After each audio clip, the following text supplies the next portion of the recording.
बिस्मिल्लाहिर्रहमानिर्रहीम। अस्सलामुअलैकुम। मैं रात को अपनी कोठरी में चुपचाप सो रही थी जब मुझे एक औरत जगाने आई।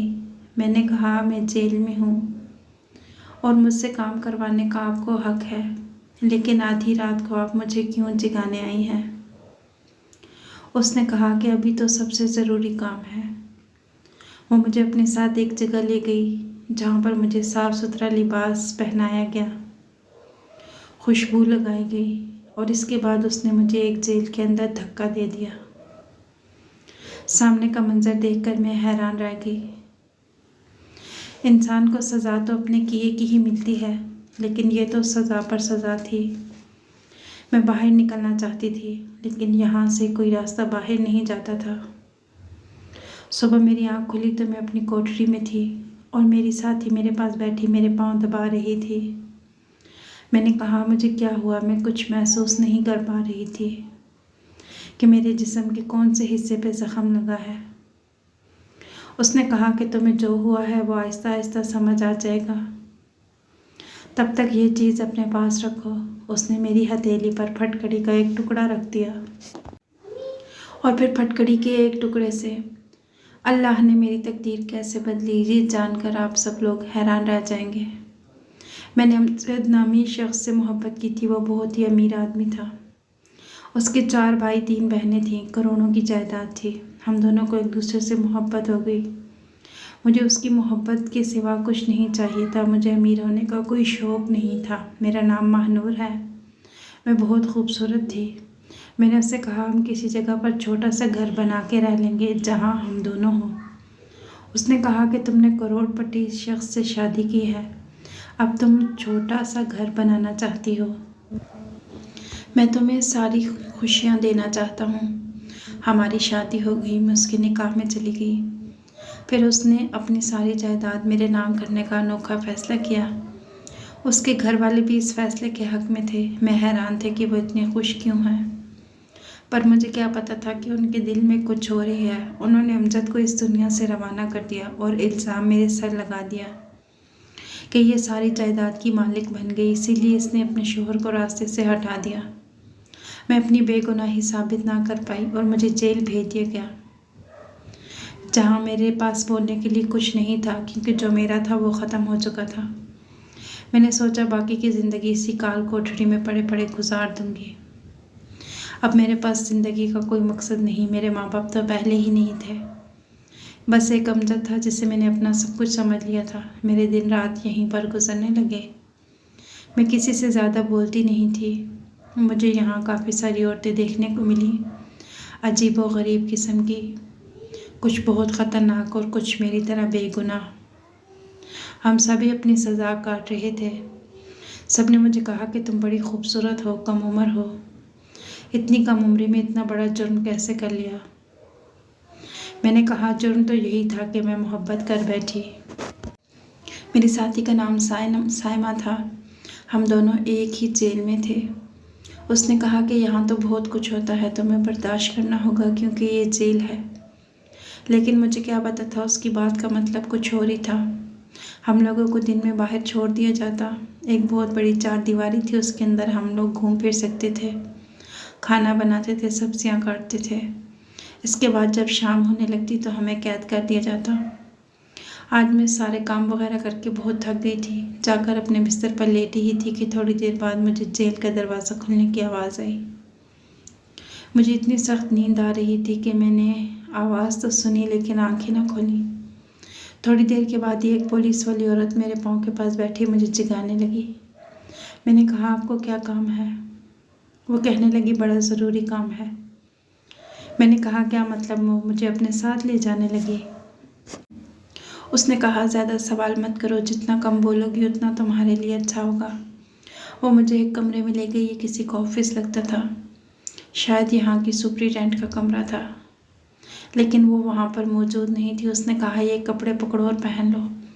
मैंने कपड़ों को देखा, ये तो बहुत खूबसूरत थे, रंगों से सजे हुए। मैंने कहा, ये कपड़े मुझे इस टाइम क्यों पहनने को कह रही हैं, क्या करना है? मैंने कपड़े पहन लिए। फिर उसने कहा, मेरे सब्र का इम्तिहान नहीं लो, खामोश रहो। मैं कब से कह रही हूँ ज़्यादा सवाल ना करो। जाओ बाथरूम में मुंह हाथ भी धो लेना और सर अपने आप को साफ भी कर लेना। मुझे उसकी कोई बात समझ नहीं आ रही थी। मैं बाथरूम में गई, मैंने मुंह हाथ धोया, कपड़े बदले। उसने मुझे लगाने के लिए लिपस्टिक भी दी। मैंने कहा कि आखिर ये क्या हो रहा है, तो उसने मेरे मुंह पर थप्पड़ दे मारा। मैं हैरान रह गई। ये जेल थी। यहाँ पर आपको कोई भी प्यार से समझाने वाला नहीं था। अगर आप सवाल करते तो यही होना था। अब तो मैं खामोश हो गई। वो मुझे सजा संवार के एक दूसरे कमरे में ले गई। ये कमरा भी किसी ऑफिस जैसा ही लग रहा था, लेकिन यहाँ से थोड़ी दूर था और उधर कोई भी मौजूद नहीं था। मैं थोड़ी देर कुर्सी पर बैठी रही। फिर मुझे लगा कि इस कमरे में तो कोई है ही नहीं, तो मुझे यहाँ क्यों बिठाया। मैं दरवाजे के पास गई कि यहाँ से निकल सकूँ, तो हैरान रह गई। दरवाज़ा तो बाहर से बंद था। उस कमरे के अंदर ही एक और दरवाज़ा था जिसको मैं कब से बाथरूम समझ रही थी, लेकिन वो किसी और कमरे का दरवाज़ा था। वहाँ से एक शख्स इस कमरे में दाखिल हुआ और मुझे देखकर मेरी तारीफ़ करने लगा। मैं कोई छोटी कमसिन लड़की नहीं थी। मुझे समझ आ गया कि यहाँ पर क्या होगा, लेकिन तब तक बहुत देर हो चुकी थी। सुबह हुई तो मैं अपनी कोठरी में थी और मेरी हालत बहुत बुरी थी। पहले तो मुझे अजीब सा महसूस हुआ। आँख ही नहीं खुल रही थी। ऐसे लग रहा था आधी नींद में हूँ, आधी जाग रही हूँ। मेरी आंखों के सामने मंजर साफ हुआ तो मेरे साथ एक औरत बैठी मेरी टांगें दबा रही थी। मैंने कहा, क्या हुआ है मेरे साथ, कुछ याद नहीं आ रहा। उसने कहा, चुप हो जाओ, खामोश हो जाओ, उसे याद मत करो। एक औरत तो सर पकड़े बैठी थी। वो कहने लगी, तुझे क्या पड़ी थी अपने साथ ये सब करने की कि तू इस जेल में आ गई। अपनी शक्ल देख, कितनी खूबसूरत है तू, और जो जितना खूबसूरत होता है वो उतना बदकिस्मत होता है। अब हम सब मिलकर भी तुझे नहीं बचा सकते। बस तुझे देख के अफसोस ही होगा। तुझे क्या पड़ी थी, क्यों अपने शोहर की जान ली। मैंने चिल्लाकर कहा, मैंने ऐसा कुछ नहीं किया। जब मैं चिल्लाई तो मुझे अपने पूरे वजूद में दर्द महसूस होने लगा। मैं दर्द से चिल्लाने लगी तो उस औरत ने मेरी हथेली पर फटकड़ी का एक टुकड़ा रख दिया। मैंने कहा, ये क्या। उसने कहा, ये तेरे काम आएगा। इससे जख्मों को धो तो जख्म ख़राब नहीं होते, दर्द ख़त्म हो जाता है, कोई पीप वगैरह नहीं पड़ती, इन्फेक्शन नहीं होता। इसलिए हम सब अपने पास एक एक फटकड़ी का टुकड़ा रखते हैं। ये तेरे वाला है, ये जल्दी इस्तेमाल नहीं होता, इसको इस्तेमाल करो। जब ख़त्म हो जाए तो बताना, मैं तुझे और दूँगी। अचानक से मेरे दिमाग में कुछ मनाज़िर घूमने लगे और मैं फूट फूट कर रोने लगी। उन्होंने कहा, दुनिया बड़ी ही जालिम है, तू सब कुछ समझ गई होगी। मैं पूरा दिन इसी तरह पड़ी रही। मुझसे किसी ने कोई काम नहीं करवाया। एक दफ़ा वो औरत आई जिसका नाम नजमा था, जो मुझे रात को ले गई थी। दरअसल मैंने सुबह इस फटकड़ी के टुकड़े को हथेली में दबाए लेटी थी। काल कोठरी की छत को देख रही थी। मुझे अमजद की बहुत याद आ रही थी। अमजद मेरा मुहाफिज था, मेरा हमसफ़र था, और अमजद मेरा दोस्त भी था। हम लोग एक साथ पढ़ते थे। आज अगर वो मेरे साथ होता तो इस दुनिया की ज़रूरत कि मेरे साथ इतना बुरा करती, लेकिन वो तो इस दुनिया से ही चला गया। उसे उसके अपनों ने ही भेज दिया और मुझ पर इतना बड़ा इल्ज़ाम लगा दिया। अगर हम किसी से मोहब्बत करें तो क्या हम उसके साथ इतना बुरा कर सकते हैं। हम तो उसकी नाराज़गी से भी डरते हैं, फिर उसकी ज़िंदगी ख़त्म करना तो बहुत दूर की बात। मैं रो रही थी, बार बार अमजद का नाम ले रही थी। मैं उसे ऐसे बुला रही थी जैसे वो मेरे साथ ही हो। मुझे लगा कि मेरी किस्मत सिर्फ़ एक दफ़ा ही बुरी होगी, लेकिन जैसे उस औरत ने कहा, मैं खूबसूरत थी, इसलिए मेरी किस्मत बार बार बुरी हो रही थी। मैं कुछ भी नहीं कर पा रही थी। अगर आवाज़ उठाती तो आवाज़ को दबा दिया जाता। वो इस पूरी जेल का हेड था। एक लंबे कद का आदमी, शक्ल से ही ऐसे लगता था न जाने कितने लोगों की बद्दुआएं ले चुका है। मैंने साइमा से पूछा, ये सब कब से चल रहा है। उसने कहा, बहुत अरसे से यहाँ जो भी खूबसूरत लड़की आती है उसके साथ ये सब कुछ होता है। ये इस जेल का फ़िरौन बना हुआ है। इसके दो ही शौक़ हैं, एक का तो तुम्हें पता है, और दूसरा इसे खाने का बहुत शौक़ है। और तुम खाना भी बहुत अच्छा बनाती हो, इसलिए तुम्हें खाने के काम में भी डाला है। तुम एक काम करो, खाना अच्छा ना बनाया करो, तो ये तुमसे काम ना करवाए। तुम्हारे हाथ का बना हुआ खाना उसे बहुत पसंद है। मैं खामोश हो गई। उसने कहा कि मुझे तुम्हारी समझ नहीं आती। तुम दुख में हो, परेशानी में हो, कुछ सोच रही हो। तुम्हारे चेहरे से कुछ पता नहीं चलता। ऐसे लगता है जैसे तुम्हारे अंदर कोई जज्बात ही नहीं। मैंने कहा, हाँ वाकई मेरे अंदर कोई जज्बात नहीं, सिवाय एक जज्बे के जिसकी तकमील मैं ज़रूर करूँगी। साइमा कहने लगी, क्या मतलब? मुझे तुम्हारी समझ नहीं आती। मैंने कहा, बाद में बताऊँगी। मुझे खाना बनाने में कोई मसला नहीं है। खाना बनाने से मेरा थोड़ा टाइम गुजर जाता है, वरना दिमाग में उल्टी सीधी सोचें आती रहती हैं। उसने कहा, हाँ ये तो है, इंसान काम में लगकर अपने दुख के बारे में भूल जाता है। लेकिन तू तो बेकसूर है। क्या ऐसा कोई नहीं जो दोबारा से तेरा केस रीओपन करवाए और तुझे यहाँ से निकाल ले? मैंने कहा, पता नहीं, मुझे नहीं पता। जब हमारी जेल में कुछ सहाफ़ी औरतें आई थीं, वो लड़कियाँ थीं जो सहाफ़त पढ़ रही थीं। उनको सर्वे वगैरह करने थे। उनमें से एक लड़की का नाम उरूज था। उसने जब उसे देखा तो मेरे पास आ गई। मुझे कहने लगी, मैंने आपकी कहानी सुनना है। मैंने उससे कहा, मैं तुम्हें अपनी कहानी सुना तो दूँ, लेकिन अभी अधूरी है। जब मैं अपनी कहानी पूरी कर लूँ तब मैं तुम्हें अपनी कहानी ज़रूर सुनाऊंगी और तुम लोगों को भी बताना। उसने कहा, क्या मतलब? मैंने कहा, जब तुम दोबारा आओगी। उसने कहा, हाँ शायद दोबारा चक्कर लगे। मैंने कहा, तब तक मैं अपनी कहानी को पूरा कर लूँगी, फिर तुम्हें सुना दूँगी। वो बड़ी हैरान हुई और वहाँ से चली गई। मैं इस जुल्म को रोकना चाहती थी जो मेरे साथ हो रहा था और मुझसे पहले भी बहुत सी औरतों के साथ हो चुका था। मैं इस सबको ख़त्म करना चाहती थी, लेकिन मैं ये कैसे ख़त्म करती? हम लोग जब काम करते थे तो हमें सब्ज़ी काटने के लिए कुछ औजार वगैरह दिए जाते थे, लेकिन इसके बाद वो हमसे ले लिए जाते थे। हम पर गहरी नज़र रखी जाती थी। मुझे साइमा ने एक औरत के बारे में बताया था जिसने बगावत करने की कोशिश की थी, तो उसके साथ बहुत बुरा हुआ था। अभी भी सब उसको याद करते हैं। तुम जो इस तरह खामोश बैठी रहती हो, कभी कभार मुझे लगता है कि तुम्हारे दिमाग में भी उसी तरह की बातें आती हैं। ऐसा कुछ करने के बारे में सोचना भी नहीं। हम लोग बहुत बेबस और मजबूर हैं। मैंने कहा, हाँ मैं भी मजबूर हूँ। मेरे पास यहाँ से निकलने का कोई रास्ता नहीं, क्योंकि यहाँ से बाहर मेरे लिए कोई है भी नहीं। ऐसा कोई नहीं जिसके लिए मैं यहाँ से निकलने की ख्वाहिश करूँ। मेरे माँ बाप तो इस दुनिया से तभी चले गए थे जब मैं बहुत छोटी थी। मुझे मेरी एक खाला ने पाला और मेरी शादी करवा के वो बाहर मुल्क चले गई। अब उनका तो भी नहीं मालूम कि यहाँ क्या से क्या हो गया। अपने शोहर को तो पा लिया था तो सोचा था मुझे मेरा मुहाफ़िज़ मिल गया है, अब यही मेरी ज़िम्मेदारी उठाएगा और मेरे सारे ख्वाब पूरे करेगा। मैं इसी के साथ खुश रहूँगी, अपना ख़ानदान बनाऊँगी, अकेले नहीं रहूँगी। मुझे दौलत नहीं चाहिए थी। मैं उसके छोटे से घर में रहना चाहती थी, लेकिन किस्मत ने क्या से क्या कर दिया। एक दिन वो औरत नजमा मेरे पास आई, मुझे कुछ पैसे दिए। मैंने कहा, ये क्या है? उसने कहा, ये तुम्हारा इनाम है क्योंकि तुम खाना बहुत अच्छा बनाती हो और तुम बात भी मानती हो। मैंने कहा, मैं इन पैसों का क्या करूँगी? उसने कहा, अपने पास रखो, जब यहाँ से निकलोगी तब तुम्हारे काम आएंगी, और कुछ नहीं तो दांतों की नई पतीसी खरीद लेना।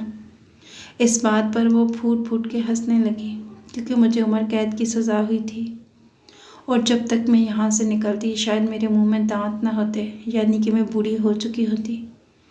मैंने उन पैसों को अपने पास रख लिया। मैंने कहा, ठीक है, शुक्रिया आपका। वो हंसती हुई वहाँ से चली गई। वो कहने लगी, तेरी एक बात मुझे बड़ी अच्छी लगती है कि तू हर बात पे सर हिला देती है, ना कोई सवाल करती है, ना गुस्सा करती है, चुपचाप सबकी बात मान लेती है। लगता है तुझे यहाँ काफ़ी अच्छा लग रहा है। मैंने इसकी इस बात का भी कोई जवाब नहीं दिया। तो उसने कहा, देखा तू अभी भी नहीं बोली, बस तू इसी तरह रहे तो फ़ायदे में रहेगी, और किसी चीज़ की ज़रूरत हो तो मुझे बता दिया करो। कुछ खाने को दिल करे या कोई चीज़ चाहिए हो, इतना तो मैं तेरे लिए कर ही सकती हूँ। मैंने कहा, नहीं मुझे कुछ नहीं चाहिए। उसने कहा, ठीक है। मैंने इन पैसों को देखा तो मेरे दिमाग में एक ख्याल आया। मैंने सोच लिया था कि मुझे क्या करना है। सुबह सुबह जब सब्ज़ी काटने की ड्यूटी होती थी तो सब्ज़ियाँ उठा के एक बुज़ुर्ग आदमी लाया करता था। शायद वो मंडी से सब्ज़ियाँ लाया करता और उनको किचन में रख देता। मैंने उसे वो पैसे दिए और उससे एक चीज़ मंगवाई। उसने कहा, हाँ बेटा, ये चीज़ तो इधर सब लोग ही मंगवाते हैं, फटकड़ी चाहिए ना तुम्हें? मैंने कहा, जी फटकड़ी चाहिए, लेकिन काफ़ी सारी चाहिए। उसने कहा, फिक्र नहीं करो, ले आऊँगा तुम्हारे लिए और किसी को पता भी नहीं चलेगा। वो मेरे लिए काफ़ी सारी फटकड़ी ले आया। साइमा ने देख लिया। उसने कहा, ये क्या? मैंने कहा, तुमने ही तो कहा था कि ये बहुत काम आती है। उसने कहा, हाँ ऐसा ही है। अब मैं हर रोज़ उस टेलर के लिए खाना बनाती थी, बहुत अच्छा खाना। उसके लिए अलग से खाना बनता था। उसमें देसी घी, मुर्गा और अच्छी अच्छी चीज़ें डाली जाती थी। उसके खाने के अंदर बिल्कुल भी शोरबा नहीं होता था। वो कहता था कि मुझे भुने हुए गोश्त और खाने बना कर दिए जाए। अब तो मेरे हाथ के खाने के अलावा उसे कोई खाना जचता ही नहीं था।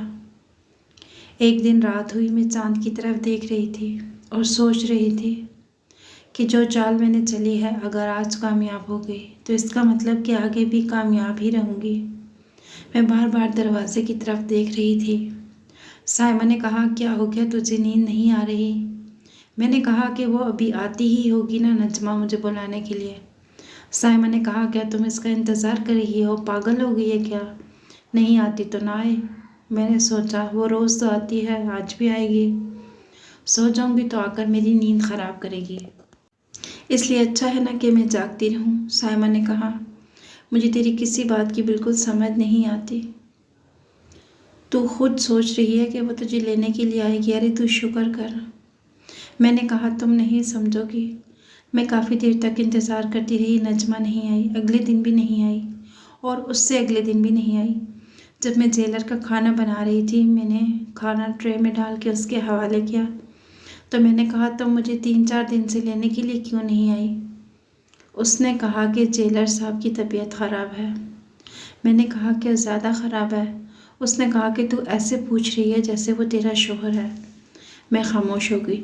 मैंने कहा, नहीं, मैं ऐसे ही पूछ रही थी, अगर तबीयत ख़राब है तो खाने में कुछ और बना देती हूँ। उसने कहा कि चाहे वो मर भी रहा होगा ना तो खाना उसने यही खाना है। उसे ऐसी ग़िज़ाएँ बहुत ज़्यादा पसंद हैं। वो दाल खिचड़ी नहीं खाएगा, चाहे वो बिस्तर मर्ग पर ही क्यों ना पड़ा हो। वो खा खा के मर जाएगा लेकिन परहेज़ नहीं कर सकता। इसलिए तो मैं उसके लिए कोई भी हल्का फुल्का खाना बनाने की ज़रूरत नहीं। मिसाले भी हल्के ना करना। मिसालेदार चीज़ें उसे बहुत पसंद हैं। मैंने कहा, ठीक है, मैं बस इसीलिए पूछ रही थी। उसने कहा, हाँ हाँ ठीक है, चलो अपना काम करो। मेरा तीर बिल्कुल निशाने पर लगा था। अब नजमा मुझे लेने के लिए बहुत कम आती थी, क्योंकि हर दूसरे दिन जेलर साहब की तबीयत जो ख़राब रहती थी। एक दिन मैं बैठी मुस्कुरा रही थी। साइमा ने कहा, क्या हो गया है, किस बात पे हंस रही है? क्या कोई पुरानी याद आ गई? मैंने कहा, यादें तो मेरे पास बहुत सारी हैं, लेकिन उन यादों पर नहीं हंसती। उन यादों के बारे में सोचकर अब मुझे हंसी नहीं आती, किसी और बात पर हंस रही हूँ। वो लड़की उरूज फिर से आई। मैंने उसे अपनी सारी कहानी सुना दी। मैंने उसे कहा कि इस कहानी को अभी बाहर मत निकालना, कुछ अरसे बाद निकालना। उसने कहा, ठीक है, लेकिन आपकी कहानी है बड़ी दिलचस्प। मैंने कहा, अभी तो मैंने तुम्हें इसका इख्तिताम भी बताना है, दोबारा आओगी तो फिर बता दूंगी। उसने कहा, अगर आप कहती हैं तो मैं आपके लिए किसी से बात करती हूँ। आप तो जवान हैं, आपका केस फिर से रीओपन करवाते हैं। हमारी ही यूनिवर्सिटी में कुछ लोग वकालत कर रहे हैं और उनको तजर्बा हासिल करने के लिए भी कुछ केस सुलझाने होते हैं। मेरा एक दोस्त है, वो वकील बन रहा है और मैं सहाफ़ी। हम दोनों ने शादी करने का सोचा है।